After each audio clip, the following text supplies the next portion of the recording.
Agar uyingizdagi bor masalliqlardan mana shu taomni kechga tayyorlaydigan bo'lsangiz, aniq duolar tagida qolib ketasiz.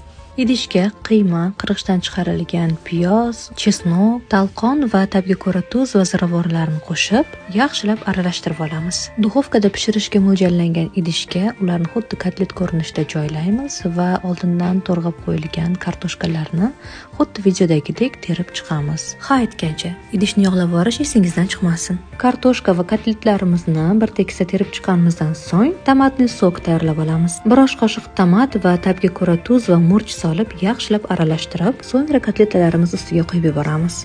Idishimizni ustini avval pergament qog'oz va folga bilan yaxshilab yopib, duxovkaga 200 gradusga 40-50 daqiqaga pishirishga yuboramiz. Pishib chiqqandan so'ng tepasini ko'katlar bilan yasatamiz. Yoniga xohlasangiz guruch yoki puredan garnir sifatida foydalanishingiz mumkin. Retsept yoqqan bo'lsa, yurakchani qizartirib qo'ying, xursand bo'laman.